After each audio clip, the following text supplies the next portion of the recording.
the road through northern France is a nervous vein of dust and rumor. Convoys pass in silence, engines idling low, tarps drawn tight to hide the shapes beneath. The war has turned into arithmetic now, divisions and supply lines, bridges and time. Somewhere beyond the hedgerows, real armies bleed for ground. Here, another kind of soldier takes the field. They carry sketchbooks, amplifiers, and canvas, not rifles. Their trucks are loaded not with shells but with air pumps and rubber. Private Jim Boyd, who used to paint theater sets in Brooklyn, rides in the back of one of those trucks and smokes the last inch of a Lucky Strike, watching the countryside pass like unfinished scenery. Beside him, a rolled-up piece of rubber leans against a crate stenciled, "Top Secret." It looks like nothing until it's filled with wind, then it becomes a tank. The sign on their gate back in England had read, 23rd Headquarters Special Troops. Nobody outside a handful of generals knew what that meant. Even inside, the men called themselves other names, the Ghost Army, the Rubber Men, the Masters of Illusion. They were artists, engineers, sound designers, theater men, radio operators, architects, and a few stubborn dreamers who believed that deception, done well, could save as many lives as firepower. The trucks halt on the edge of a ruined French village, nothing left but a church spire and the smell of damp stone. Captain Ralph Ingersoll, an editor from New York before the war, steps down from a jeep and gestures toward a fallow field beyond the rubble. "Gentlemen," he says, "we're about to make a division appear out of thin air." He isn't exaggerating. By morning, the 23rd will have created a complete illusion of the 6th Armored Division, columns of tanks, artillery, and supply trucks that don't exist. Their purpose, to make the Germans believe an invasion force is massing here, while the real army moves miles away. The men unload the gear with the quiet professionalism of stagehands changing sets between acts. Inflatable tanks roll out like deflated parade balloons, painted olive drab and patched with duct tape. Wooden frames unfold into the silhouettes of artillery. Dummy half-tracks are arranged in neat rows. The air compressors cough to life, and the field begins to inflate, literally. The rubber tanks rise under the gray French dawn, wobbling into shape until they look, from the air, like a fully armed division waiting for orders. Down the road, a sound truck sets up its speakers. Corporal Jerry Terrell, a sound engineer from Pennsylvania, cues up a reel labeled, "Heavy Armor Movement, Night." Through the speakers comes the low, throaty rumble of tanks rolling over dirt, the clank of metal treads, the whine of engines shifting gears. It's a perfect symphony of deception, each decibel calibrated to carry across the valley. The sound drifts through the hedgerows, finds the ears of German scouts, and begins its slow work, making the enemy see with their imagination what isn't there at all. In a nearby barn, a pair of radio operators tap out false traffic, feeding messages about fuel shortages and convoy movements to listening German intercept teams. Each line is a carefully placed lie designed to sound like truth. The air itself becomes a weapon. By dusk, from a hill a mile away, the illusion is complete. Dust trails curl up behind the rubber columns as wind and clever placement do their part. To binoculars, to reconnaissance aircraft, to the suspicious mind of an enemy officer, it looks utterly real. The 23rd Headquarters Special Troops has built an entire ghost division in less than a day. As night falls, Jim Boyd and his crew stand back and study their work. A landscape of inflated armor under a sky just starting to bruise into black. Boyd squints through the smoke of his cigarette and murmurs, "Looks good enough to die for." Ingersoll, passing by, hears him and answers, "That's the idea, so someone else doesn't have to." When the Luftwaffe planes come before dawn, they waste their bombs on empty air. The explosions bloom harmlessly among rubber and dirt. The men in the 23rd crouch in trenches, hands over ears, while the sky unravels above them. When it's over, Boyd climbs up and looks across the wreckage. One of the dummy tanks lies shredded, deflated like a dead animal, its torn skin flapping in the wind. He lights another cigarette. "You think they bought it?" he asks. A corporal beside him grins. "They bought it, pal. Paid in bombs." Somewhere far off, real American soldiers are crossing a river unchallenged, unseen. Every minute they gain is a life spared. Every lie told here buys a truth somewhere else, the truth of survival. In the pale light of morning, the field of rubber and wreckage shines like a strange new kind of victory. The men pack their air pumps, coil their wires, and drive away, leaving only footprints and the ghost of an army that never was. Rain fell in thin gray ribbons over the French countryside, painting everything in the same colorless shade of fatigue.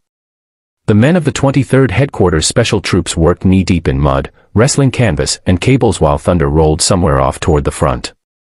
To an outsider, they looked like any other rear echelon unit.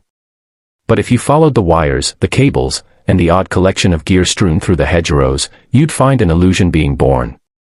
Inside a commandeered farmhouse, Sergeant Fred Fox, a set designer from Chicago before the war, hunched over a map spread across a kitchen table. Cigarette smoke hung in the air like fog. Around him, his small team of radio operators and sound men plotted another invisible division into existence. Their orders were simple on paper and impossible in practice: make the Germans believe the 4th Armored Division was camped 20 miles north of where it actually was. The real 4th was preparing for an offensive. The Ghost Army's job was to draw enemy artillery away from it. Every move they made had to seem authentic, every sound, every radio transmission, every tire track pressed into the wet French soil. Outside, Corporal John Mac McGowan and his sound crew unloaded a half-ton truck rigged with turntables and amplifiers. The gear was primitive by later standards, but revolutionary for its time. They'd recorded the sounds of tanks starting, guns being loaded, and soldiers marching on wax discs. Tonight, those sounds would echo across empty fields and convince German intelligence that an entire U.S. division had arrived overnight. McGowan crouched in the mud, adjusting the speaker horns toward a valley. "When this kicks in," he said, "they'll hear tanks assembling from 10 miles away." He flipped a switch, and the low thunder of diesel engines rumbled out of the speakers, deep, rhythmic, convincing. The sound bounced off the wet earth, carrying across the night air. To any listening ear beyond the ridge, it was the voice of an army. A few yards away, Private Boyd and 2 other artists painted serial numbers onto inflatable Sherman tanks. They worked by flashlight under rain ponchos, paintbrushes trembling in the cold. "You think anyone's gonna see these?" one of them grumbled. "Doesn't matter," Boyd said, "it only has to fool binoculars and brains." By midnight, the field was alive with illusion. Shadows of soldiers moved through the rain, not real men, but mannequins set under flickering lights. Fake campfires burned behind canvas screens, fueled by small stoves and smoke pots. A recorded clatter of metal pans and chatter drifted through hidden speakers. Over the radio, a steady stream of transmissions flowed, fake supply requests, made-up call signs, routine reports that meant nothing but sounded official. To the German operators listening across the lines, it all painted a picture: a division massing for an attack. Back inside the farmhouse, Captain Ingersoll leaned over the radio table. "Make it sloppy," he said. "No one believes perfection. Throw in a missed code group, a correction, a drunk-sounding operator." The sergeant nodded and tapped the key with a casual hand, deliberately mixing static into his transmission. Deception, Ingersoll knew, worked best when it looked a little human. Hours later, far beyond the rain-soaked fields, German reconnaissance officers were poring over intercepted chatter. Aerial photos showed tank tracks and campfires. Sound triangulation placed engines exactly where the Ghost Army wanted them. Orders went out for an artillery barrage at dawn, directly onto an empty field filled with air, smoke, and echoes. When the shells came, they tore holes through rubber tanks and shattered speakers, but no one died. Boyd and McGowan watched from a ditch, helmets pressed to their heads. After the last explosion faded, Boyd laughed softly. "That's the best review an artist could get," he said. By morning, the 23rd had packed up and vanished again, leaving only shreds of rubber and the scent of cordite. The Germans would report a large U.S. armored formation neutralized. The real 4th Armored Division would roll forward unopposed. Word spread quietly through Allied headquarters. Eisenhower's staff took notice. The deception units, once dismissed as an experiment, had just saved hundreds of lives. The 23rd Headquarters Special Troops began receiving new equipment, new recordings, and a new mission, one that would take them closer to the biggest lie of the war, the build-up to D-Day. That spring, as the fields of Normandy turned green, the artists of war prepared for their masterpiece. By late May 1944, southern England was a single vast camp of secrets. Convoys moved only at night, ships gathered silently in mist-covered harbors, and men trained behind fences topped with barbed wire and blackout cloth. Everyone knew an invasion was coming, but nobody knew where. That uncertainty was deliberate, and the 23rd Headquarters Special Troops were about to turn it into their greatest performance. The official planners called it Operation Fortitude South. The Ghost Army simply called it the Big One. Their task: make the Germans believe the invasion would land not in Normandy, but near Pas-de-Calais, 150 miles to the northeast. There, the enemy had built their thickest coastal defenses, waiting for an assault that would never come. The deception would rely on hundreds of small lies stitched into one vast truth. Inflatable landing craft were scattered along the Thames estuary, photographed by German reconnaissance planes as evidence. Trucks drove in endless loops to simulate troop movement, headlights dimmed to firefly glows in the fog. Fake radio traffic poured from barns and tents, all bearing the call signs of a phantom army, the 1st U.S. Army Group, FUSAG, supposedly commanded by none other than General George S. Patton. If Patton was the most feared name in the Allied arsenal, the 23rd would become his ghosts. Captain Ingersoll and his men were assigned to create the visual theater of this imaginary force. From Dover to Canterbury, they painted division markings onto jeeps that didn't belong to real divisions, erected tents for troops that didn't exist, and positioned entire rows of inflatable Sherman tanks beneath camouflage nets. A single field might hold 30 of them, their rubber skin gleaming faintly under dew. At night, lanterns flickered inside the empty tents. The illusion was perfect enough for enemy binoculars, and perfect was all it needed to be. At a small coastal airstrip, sound technician Mac McGowan spooled a new reel of audio tape, Armor Column Movement, Heavy, recorded at an English training ground days earlier. When he played it through hidden speakers, the night vibrated with the hum of hundreds of engines. The sound bounced off chalk cliffs and sea wind, drifting across the channel. To German ears, it was unmistakable, tanks mustering for an invasion at Calais. Back at headquarters, the real 23rd team worked through sleepless nights, painting insignia onto trucks that changed identities every week. The same vehicle might belong to the 2nd Armored Division on Monday and the 9th on Thursday. A private joked, "We fought more campaigns on the side of this truck than Patton has in his career." Even their mail was part of the lie. Letters were written home with return addresses tied to fake regiments. German intelligence read intercepted mail and took the bait. A single careless phrase, "Can't tell you where we're off to, but it's cold up north," could reinforce the illusion of an army waiting across from Calais. On June 5, 1944, the night before the invasion, the men of the 23rd stood on England's southern cliffs and watched the horizon flash with lightning, not from a storm, but from the opening bombardments of D-Day. They knew the real invasion was landing far to the west in Normandy. Their job was to keep the Germans staring in the wrong direction. As Allied troops fought for the beaches, the Ghost Army doubled down on their deception. Sound trucks blared recordings of armor rolling ashore near Dover.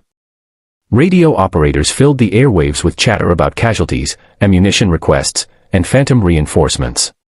To German radar, even the air looked alive. The British had released thousands of aluminum strips called window, creating false echoes of fleets and aircraft where none existed. For days after the first landings, Hitler refused to send his reserves from Calais.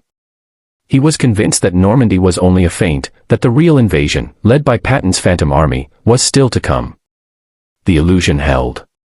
From their vantage point, the men of the 23rd could almost feel the weight of it. The invisible push and pull of belief and doubt that shaped the war more than any shell or bullet.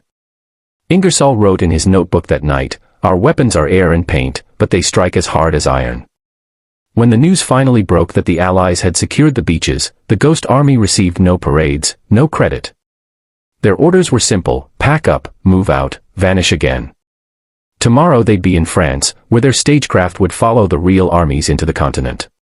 The deception had worked. Hitler's armies had looked the wrong way. And the Ghost Army, invisible and unsung, had just helped make the greatest invasion in history possible. The English coast disappeared behind them in fog and smoke. The channel was restless that June morning, steel-gray waves and the smell of oil and salt. The men of the 23rd Headquarters Special Troops huddled on the decks of landing craft, their gear covered in tarps marked, U.S. Army Signal Corps. Beneath those tarps lay not radios or rations, but air compressors, loudspeakers, and the skeletons of inflatable tanks. Private Jim Boyd leaned on the railing and watched the water churn. A few days earlier, they had stood on the cliffs of Dover, watching the flash of Normandy's bombardment. Now they were crossing the same waters, not as invaders, but as illusionists following in the footsteps of the real heroes. Feels wrong, Boyd muttered, crossing after the fighting's done. Sergeant Fox, standing beside him, shook his head. It's not done, he said quietly. It's just begun. We make sure it ends sooner. They landed at Omaha Beach 3 days after the invasion. The sand was still littered with wreckage, twisted landing craft, burned-out tanks, rifles half buried in the surf. The tide carried in the debris of victory and death alike. For a moment, even the artists of deception were silent. They had come to wage war without killing, but they were standing on the ground that had paid the first price for truth. By the time they reached St. Lo, the roads were thick with convoys and the smell of dust and diesel. The front was fluid, lines shifting daily as the Allies pushed inland.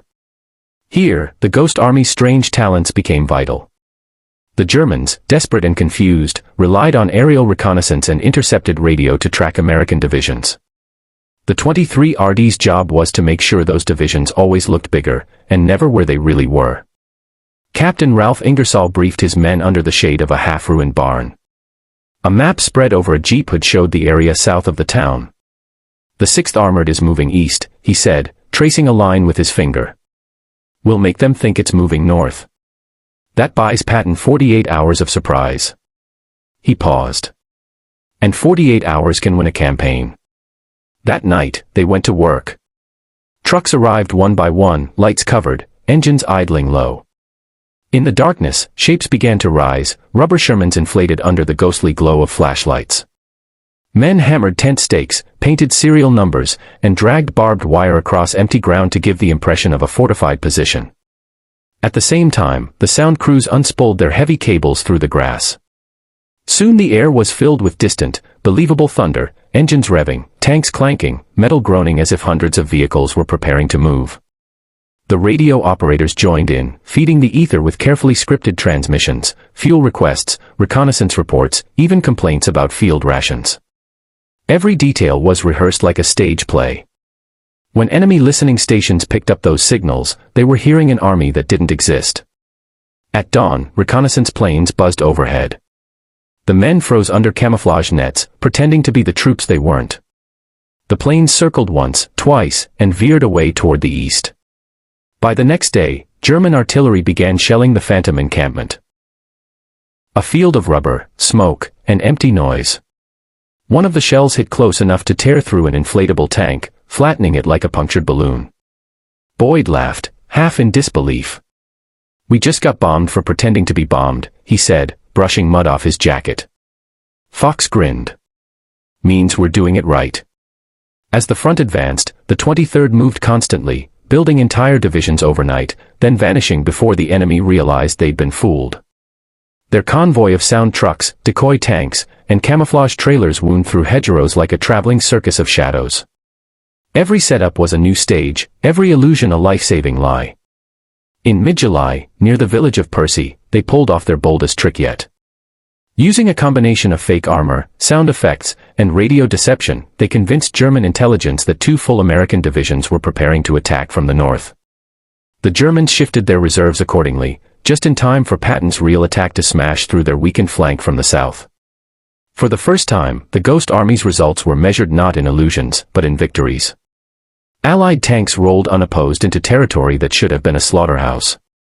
The artists of deception had bought real soldiers their lives, again. But their work came with danger.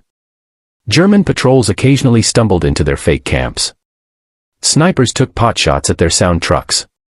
And always, the fear hung over them, if captured, they would not be treated as ordinary soldiers. Deception units had no official protection under the rules of war. Spies, saboteurs, that's what the Germans would call them. Still, they pressed on. Ingersoll's orders were clear: keep the enemy guessing. Keep the illusion alive. As the Allied armies broke out of Normandy and raced toward Paris, the 23rd Headquarters special troops followed in their wake, ghosts moving through the ruins of liberation, setting the stage for victories still unwon. Their next destination was deeper in France, near the River Seine, where the lines blurred between illusion and reality, and where some of their greatest deceptions would unfold within range of German artillery.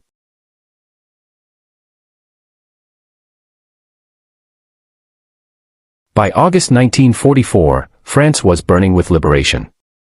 The front lines raced eastward, cities fell one by one, and the once invincible German army was in retreat. But the retreat was not clean, it was vicious, chaotic, and unpredictable. Between the real battles and the phantom ones, the ghost army found itself closer to death than ever before. The 23rd Headquarters Special Troops had been ordered to the outskirts of Chartres, a French town still occupied by German forces.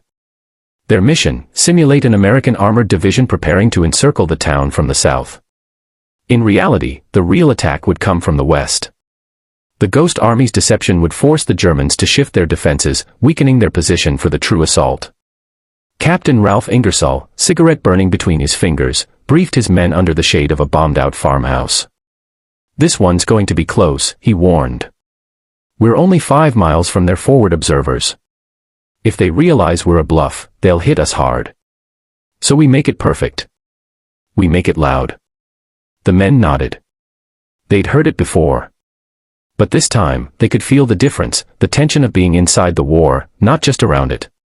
By dusk, the team spread out along the hedgerows and dirt roads leading toward Chartres. Inflatable Sherman tanks rose again from the fields, their rubber skins glistening under the humid evening air. Engineers dug fake foxholes, scattering shell casings and empty ration cans to complete the illusion. Even tire tracks were pressed into the dirt by hand, every detail mattered. In a nearby orchard, Sergeant Fred Fox's sound crew rolled out their new weapon, a 500-pound loudspeaker rig mounted on the back of a deuce-and-a-half truck. They connected it to a series of recorded reels, tanks starting, gears grinding, the rhythmic stomp of boots and shouted orders. When Fox hit play, the valley came alive with mechanical thunder. The sound carried for miles, bouncing through the fog, making empty fields sound like an army of 10,000. At the same time, the radio team went to work. Fake transmissions crackled across the airwaves, reports of supply shortages, artillery coordination, even requests for gasoline. Every message was encoded in proper military format, mimicking the chatter of real units. Somewhere across the line, German intercept officers were already noting the presence of a large American force near Chartres. The illusion was working. But that night, the line between deception and combat vanished. Shortly after midnight, the first shells came screaming in. The Germans had taken the bait, and fired everything they had. Explosions ripped across the fields, tearing holes through rubber tanks and scattering debris into the night. A sound truck went up in flames, its recording reel spinning uselessly in the fire. Men dove for cover behind their own fakes, hiding from real shells behind inflatable armor. Private Jim Boyd and Corporal McGowan crouched in a ditch, mud splattering around them as a shell landed close enough to throw dirt into the air. "You think they still believe we're the real thing?" McGowan yelled over the noise. Boyd spat out dirt and shouted back, "They believe it too much." By dawn, the shelling had stopped. Smoke rolled low across the valley, drifting between the wrecked decoys. The air reeked of rubber, oil, and burnt earth. Out of 40 vehicles, more than half were destroyed, though not one man had been killed. The Ghost Army had done its job. The Germans had wasted an entire night's bombardment on empty air. Later that day, reconnaissance reported that the enemy had repositioned their defenses, just as Allied command had hoped. The real American armor swung in from the west and captured Chartres with minimal losses. The illusion had saved hundreds of lives. But victory carried a strange taste for the men who'd earned it. Standing among the deflated tanks and smoking speakers, Boyd felt an unease that wouldn't fade. "We fight with lies," he said quietly. "And sometimes, those lies get too close." Captain Ingersoll overheard him. "Every soldier fights with what he has," he replied. "Some use bullets. We use imagination." That night, the men sat around their campfires, their laughter subdued. The war had come close, too close, but their strange brand of combat had worked again. Somewhere beyond the smoke, the real 4th Armored Division was advancing through open country, unaware of the phantom army that had shielded them. As the 23rd packed up to move east toward Paris, rumors reached them of a new mission, one even closer to the front. This time, they wouldn't just fake an army on the map. They'd have to create the illusion while the real fighting raged around them. Their next stop was the River Seine, where the Germans were making a desperate stand. For the Ghost Army, the performance was far from over. The closer they got to Germany, the more dangerous their art would become. The River Seine twisted through the countryside like a band of tarnished silver. On its western bank, Allied divisions gathered for the next great push toward Paris. On the eastern side, the Germans dug in, exhausted, cornered, and still dangerous. Between those two worlds lay the 23rd Headquarters Special Troops, the army that wasn't there. The men of the 23rd arrived near the village of La Loupe under cover of night. The real American forces were massing several miles south, preparing to cross the Seine in strength. But before they did, someone had to convince the Germans that the attack would come from somewhere else entirely. That someone, once again, was the Ghost Army. The operation was codenamed the Seine Ruse. Its goal, fake a massive U.S. armored buildup along a quiet stretch of river and force the Germans to split their defenses. If they took the bait, the real crossing downstream would go unopposed. Captain Ralph Ingersoll laid out the plan on the hood of a jeep, a flashlight flickering over the map. "We're setting up the 4th Armored Division here," he said, pointing to a cluster of villages along the North Bend. "Rubber tanks, fake pontoon bridges, radio chatter, the works. We have 48 hours to make it look real." Private Jim Boyd and his art team were first out. They spent the night inflating tanks along the riverbank, arranging them in perfect battle formation, turrets facing east, camouflage nets half thrown for realism. The smell of wet canvas and diesel hung in the air. The only light came from flashlights wrapped in cloth, throwing narrow beams over paint-smeared hands and mud-caked boots. By dawn, the banks of the Seine looked alive. Dozens of fake vehicles stood in formation, trucks lined up as if waiting for orders. Engineers built a fake pontoon bridge out of wooden frames and canvas. It looked crude from the ground, but from the air, it was convincing. German reconnaissance planes would soon fly over, snapping grainy photographs that would fool even the sharpest eyes. Meanwhile, Sergeant Fred Fox and his sound crew set up their amplifiers in the ruins of a farmhouse. They wired speakers along the tree line and rolled out their newest recordings, the grind of tank treads on gravel, the clatter of cranes, the splash of boats hitting the water. When they played it all together, the valley echoed with the sound of a full-scale bridge-building operation. It was theater at the edge of war. "Make it loud," Fox said, turning up the volume. "Let them hear us all the way to Berlin." Within hours, the deception began to ripple through enemy lines. German spotters reported heavy movement near La Loupe. Their intelligence officers intercepted radio traffic suggesting a major crossing. The 23 RD's operators, tapping out fake transmissions by hand, fed them every detail they needed to believe it. Bridge Alpha nearing completion. Fuel trucks delayed by mud, requesting resupply. The 4th Armored awaits orders to advance. Every lie carried a heartbeat of truth. But danger was never far away. That afternoon, a German artillery battery across the river opened fire. The shells screamed overhead and exploded among the rubber tanks, shredding canvas and scattering dirt. One inflatable Sherman was hit squarely and folded in on itself, hissing air like a dying animal. The men dove for cover, laughing nervously as debris rained down. "Guess they believe us," someone shouted over the din. "Yeah," Boyd said, "a little too much." Despite the bombardment, the deception held. For 2 days, the Ghost Army maintained their illusion, even rotating fake night patrols with mannequins and shadow silhouettes that moved by rope and pulley. When German aircraft flew overhead, they captured exactly what the Allies wanted them to see, a massive armored force waiting to strike. On the morning of the 3rd day, the real 4th Armored Division stormed the Seine, but miles away, far south of the fake site. The Germans, still convinced by the Ghost Army's display, had repositioned their defenses toward La Loupe. The real attack crossed the river with almost no resistance. Within a day, the Allied bridgehead was secure. When the radio confirmed success, Captain Ingersoll allowed himself a rare smile. "Gentlemen," he said, "we just won a battle that never existed." That night, the men deflated their tanks, packed up their speakers, and left the riverbanks as silent as they'd found them. Only footprints and scraps of rubber remained, the ghostly traces of a war fought with illusion.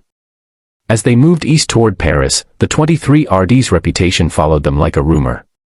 Commanders whispered about a phantom division that fought with paint and sound instead of guns. But the truth stayed buried in classified reports, known only to those who lived it. Crossing through the liberated countryside, the men could hear church bells ringing in the distance, the sound of Paris being freed. They didn't cheer or wave flags. They just kept driving, their convoy rolling through the night, headlights dimmed, ready to build another illusion wherever the next real battle needed a shadow. The rain returned with the cold. It came in gray sheets over the French countryside, soaking through canvas, dulling every sound except the rumble of distant guns. By September 1944, the 23rd Headquarters Special Troops had followed the front across half of France, from the beaches to the Seine, from illusion to illusion. Now they faced their most perilous assignment, to hold the attention of a German army that refused to die. The fortress city of Metz loomed ahead, its spires and bunkers bristling against the horizon. The Germans had fortified it for months, concrete pillboxes, anti-tank ditches, mines buried in wet fields. The real U.S. 95th Infantry Division was preparing to strike from the north. The Ghost Army's job was to make the enemy believe the attack would come from the east. Captain Ralph Ingersoll gathered his officers in a barn outside the village of Boulay, a few miles from the front. The rain drummed on the tin roof as he pointed at the map spread before them. "We're going to fake the entire 95th Infantry Division," he said, tapping the eastern approach. "That means armor, artillery, command posts, the works. We're inside their artillery range now, so keep it tight. We've got to sell this one fast." The men exchanged quiet glances. They knew what that meant. They'd be pretending to be an army within earshot of the real one. One wrong move, one careless flash of light, one missed detail, and the Germans would know. That night, trucks rolled through the blacked-out countryside, their headlights painted over, their engines whispering through mud. The men of the 23rd set up camp on a ridge overlooking the Moselle River. There, they began constructing the illusion of a massive assault force. Inflatable Sherman tanks rose again, slick with rain, their rubber skins shining faintly under the weak glow of flashlights. Wooden artillery frames were staked into the ground and covered with camouflage netting. Engineers pressed fake tire tracks into the mud. Every detail was rehearsed. Every sound mattered. In a shattered farmhouse nearby, Sergeant Fred Fox's sound team wired up their equipment. They'd learned by now that sound was more than background, it was belief. The thud of tank engines, the rumble of trucks, the distant clang of metal, all could make the enemy imagine an army where there was none. Fox adjusted a dial and nodded to his men. "Let's wake up Metz." The speakers roared to life, echoing across the valley. To anyone listening from the German side, it sounded like armor massing, engines starting, men shouting, the metallic rhythm of war in motion. Even the weather helped. The mist and drizzle carried the sound further, amplifying it through the hills. Meanwhile, the radio operators began their invisible theater. They sent coded messages to imaginary units, all using the proper call signs and protocols of the 95th Infantry Division. Alpha, 6 to Baker, 3, confirm artillery position North Ridge. Convoy arriving 0600, need bridge cleared. Command requests ammunition resupply. The Germans, monitoring every word, began to believe an attack was coming from the east. By dawn, the illusion was complete. Aerial reconnaissance showed hundreds of vehicles positioned along the ridge. To German intelligence, it was proof the Americans were about to strike at Metz from this direction. That afternoon, the first shells came in. The men of the Ghost Army were used to being close to danger, but this was the first time the danger found them. The shelling was precise, brutal, and unrelenting. Rubber tanks burst like balloons. The air compressors hissed and died. A sound truck took a direct hit, scattering metal and debris across the road. Boyd and McGowan dove for a ditch as shrapnel whined through the air. "They bought it," Boyd shouted over the noise. McGowan laughed, breathless. "They're trying to kill an army that doesn't exist." When the shelling stopped, the men crawled out and assessed the damage. Half the decoys were destroyed. One of the sound trucks was burning. But the mission wasn't over, because the deception had worked. Reports later showed that German divisions in Metz had diverted nearly half their artillery to the eastern sector, leaving the northern flank vulnerable. The real 95th Infantry Division broke through days later with minimal resistance. For their performance under fire, the 23rd Headquarters Special Troops received a rare commendation, unofficial, of course. Their orders remained the same: no publicity, no names, no credit. Just pack up and move again, leaving behind a field of ghosts. That night, as they loaded the trucks in the drizzle, Boyd looked out over the valley. The burned shells of rubber tanks lay deflated in the mud, glistening like the skins of fallen beasts. "Looks like a graveyard," he said softly. Ingersoll, passing by, paused. "It is," he said. "A graveyard full of lives we didn't lose." The convoy rolled out before dawn, engines low, headlights blacked out. They were heading deeper into the war, toward the German border, toward new illusions, and toward the bitterest winter Europe had seen in decades. The next operation would take place in the Ardennes. And there, under snow and silence, the Ghost Army would face its hardest test yet. Snow fell in thick, muffled sheets over Belgium, swallowing sound, softening light, and freezing everything it touched. By December 1944, the war had entered its cruelest season. The Allied push toward Germany had slowed, supplies were thin, and winter had turned the Ardennes forest into a white labyrinth of ice and fear. Then came the surprise. On December 16th, the German army launched a massive counterattack, a thunderous, desperate gamble to break through the Allied lines and reach the port of Antwerp. The Battle of the Bulge had begun. Caught off guard, entire divisions were thrown into chaos. Towns that had been safe for months suddenly came under fire. The front shifted by the hour. In that chaos, the 23rd Headquarters Special Troops received their strangest, most urgent order yet: hold the illusion. While the real American divisions scrambled to regroup, the Ghost Army was sent north, into the blizzard, into the confusion, to create phantom units that didn't exist, to fill the gaps with deception so the enemy would hesitate, divert, and stall. The convoy crept through snowbound roads, trucks wrapped in white tarps, headlights dimmed to narrow beams. Inside the cabs, men shivered in their wool coats, breath turning to frost. Rubber tanks lay stacked like giant frozen carcasses, stiff with cold. "Feels like we're driving straight into hell," said Private Jim Boyd, rubbing his hands together for warmth. "Hell froze over," replied Corporal McGowan, teeth chattering. When they reached the small Belgian town of Malmedy, the air smelled of smoke and fear. Refugees stumbled through the snow, faces gray with exhaustion. The Ghost Army set up camp just west of town, pretending to be elements of the 9th Armored Division. In reality, they were 400 men trying to look like 15,000. Captain Ralph Ingersoll knew the risks. The enemy wasn't far, and worse, German infiltrators disguised as American MPs had already slipped behind the lines. No one trusted anyone. But deception was their weapon, and they would wield it, even here. The operation began with sound. Sergeant Fred Fox's team set up speakers along a frozen ridge, wrapping them in canvas to keep out the snow. They played recordings of tanks idling, trucks shifting gears, men shouting over engines. The sound carried eerily in the cold, deep, ghostly, amplified by the stillness of the forest. Even the men who knew it was fake found themselves glancing toward the trees, half expecting to see real armor emerging through the snow. Meanwhile, the visual crews deployed their inflatable Shermans again, this time dusted with powdery snow and flecked with mud to look battle-worn. They positioned them beside fake supply dumps and truck convoys, all carefully staged for German spotters. The radio operators filled the ether with chatter, coded requests for fuel, artillery coordinates, fake reports of mine-clearing operations. Every transmission was logged and timed to mimic a real regiment's rhythm. Somewhere beyond the fog, German intelligence was listening, tracing the signals, convinced that a full armored division stood ready to counterattack at Malmedy.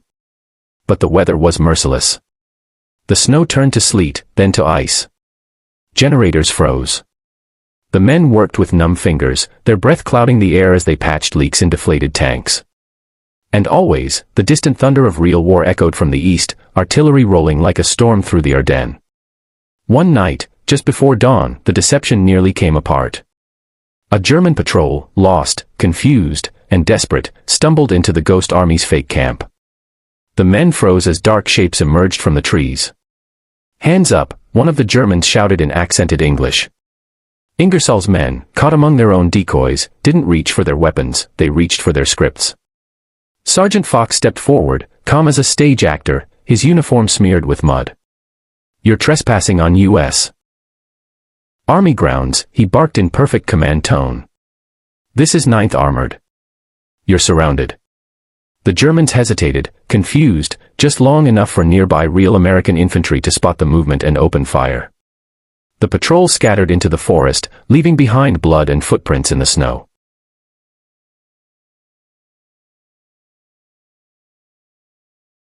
The Ghost Army had survived again, not by shooting, but by acting. For the next week, they held their illusion under impossible conditions. The Germans diverted troops toward Malmedy, believing an American counterattack was imminent. That bought crucial time for the real 9th and 10th Armored Divisions to regroup and seal the line. When the order finally came to withdraw, the men deflated their tanks and rolled up their wires in silence. The snow had buried most of their footprints, erasing even the traces of their existence. By the time the Germans advanced again, there was nothing left but white fields and the faint echo of recorded engines still looping from an abandoned speaker. As they drove west through the falling snow, Boyd looked out the back of the truck. "All that work," he said softly, "and no one will ever know we were here." Ingersoll, sitting beside him, answered without looking up. "They don't have to know. They just have to live." The convoy disappeared into the storm. A line of ghosts fading back into the white. Their war fought in whispers and echoes. The Rhine River, wide, steel-gray, ancient, had always been Germany's last wall. Every invader in history had been stopped there. And now, in the spring of 1945, the U.S. Army stood on its western bank, ready to cross. But first, someone had to make the Germans look the wrong way. That someone, as always, was the 23rd Headquarters Special Troops. After months of cold and mud, the men of the Ghost Army rolled into western Germany under low clouds and the distant hum of artillery. The war's end was near, but the killing hadn't stopped, and neither had the need for deception. Their orders came straight from top command: create a fake river crossing near the town of Viersen, about 15 miles north of the real one. The goal: draw German artillery, tanks, and scouts away from General Patton's true crossing point near Oppenheim. If they succeeded, thousands of American soldiers would make it across the Rhine with barely a shot fired. If they failed, the enemy would be waiting for them in force.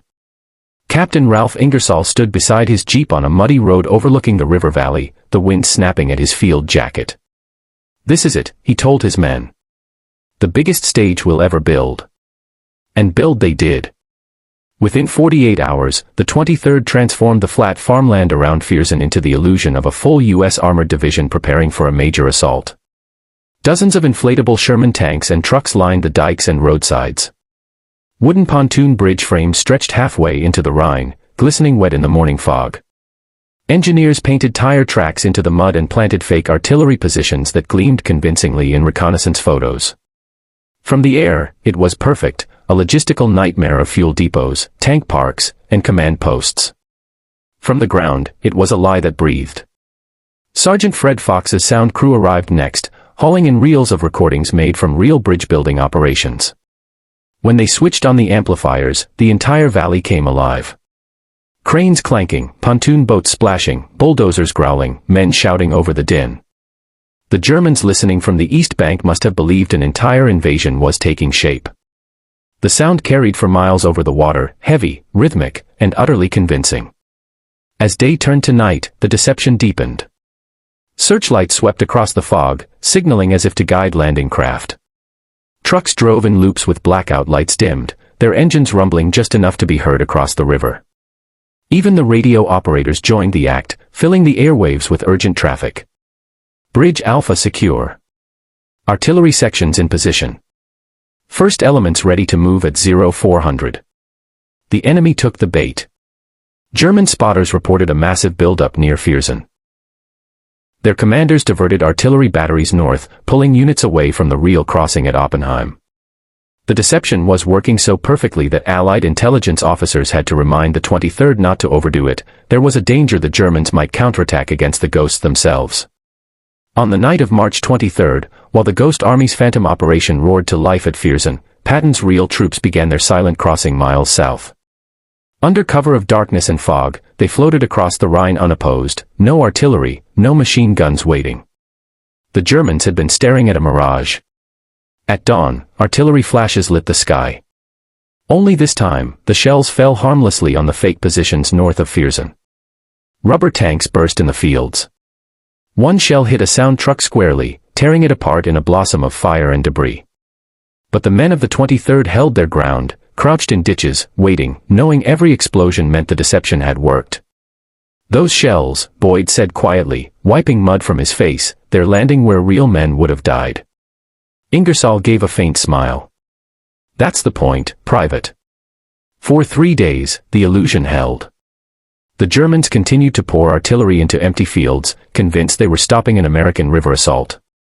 By the time they realized the truth, the real Allied forces were already across the Rhine and pushing deep into the heart of Germany. When the order finally came to withdraw, the Ghost Army packed up in silence. The burned speakers, shredded rubber tanks, and smoldering tarps lay behind them like stage props after a performance.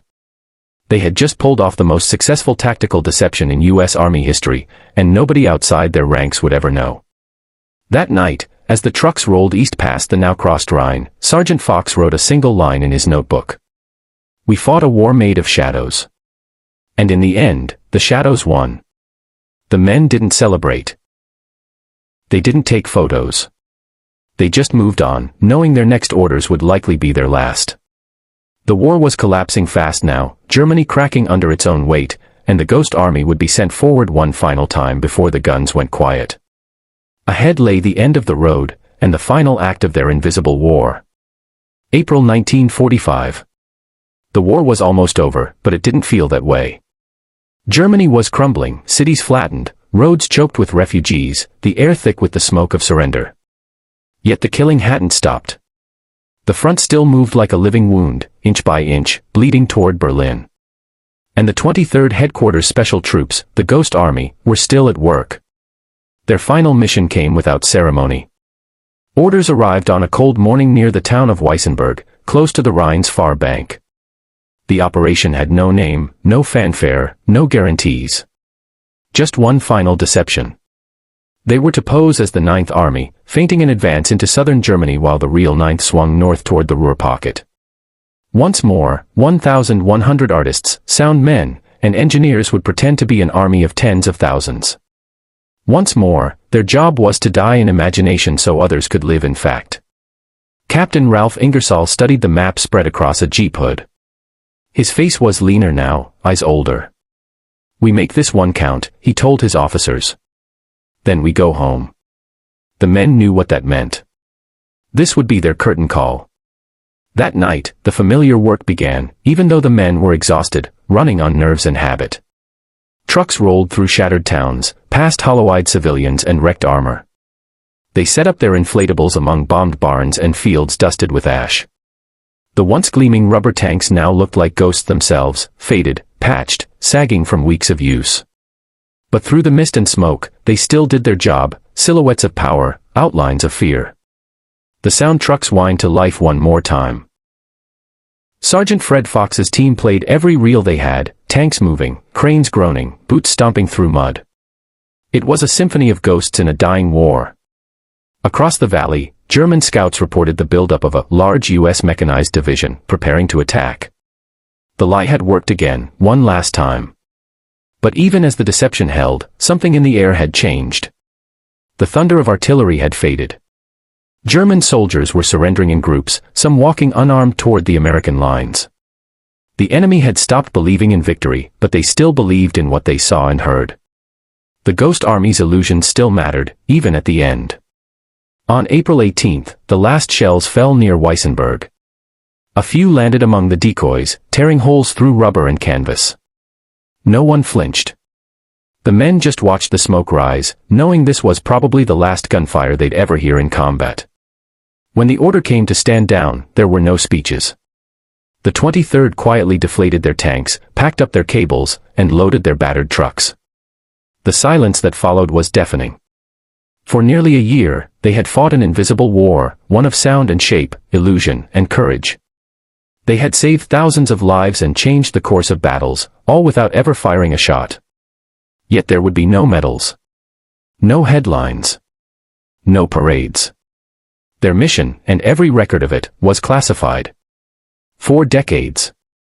When the men returned home, they scattered into ordinary lives. Jim Boyd went back to painting theater sets in New York. Fred Fox opened a small recording studio in Pennsylvania.